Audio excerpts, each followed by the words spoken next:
कुठल्या मोकळ्या जागा कुणी घशात घातल्या याची चौकशी करा. चुकीची कामं होत असतील तर स्थगिती घेऊन कामं थांबवायला पाहिजे होती. अशोक चव्हाणांचं चिखलीकरांना उत्तर.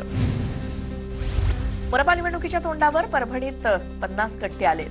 त्याचा वापर निवडणुकीत होऊ शकतो. खासदार संजय जाधव यांच्याकडनं संशय व्यक्त. पोलीस यंत्रणेनं अलर्ट राहावं, जाधव यांचं आवाहन.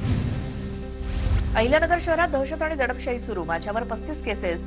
आम्ही केसेसला घाबरत नाही. अहिल्यानगरमधील सभेत गुलाबराव पाटील यांचा घणाघात. दिवाळीला आपल्या घरची लक्ष्मी कमळावरती होती, त्यामुळे जालन्याच्या विकासाची लक्ष्मी सुद्धा कमळावर येणार आहे. जालन्यातील प्रचार सभेदरम्यान मंत्री चंद्रशेखर बावनकुळेंचं वक्तव्य. पुण्यातील एनसीपी उमेदवार तुरुंगाबाहेर येतात. समर्थकांकडनं जल्लोष. फारुख इनामदारांकडनं कोर्टाच्या नियमांचं उल्लंघन. भाजपचा आरोप. तर कोर्टाकडनं फारुख इनामदारांना 2 प्रचारासाठी 2 दिवसांची मुदत. तुषार आपटेचा कुळगाव बदलापूर नगरपालिकेतील स्वीकृत नगरसेवक पदाचा राजीनामा. रवींद्र चव्हाणांच्या आदेशानंतर कारवाई. बदलापूर अत्याचार प्रकरणात आपटे सहआरोपी. भाजपनं विकृताला स्वीकृत केलं. तुषार आपटेवरनं उद्धव ठाकरेंची टीका.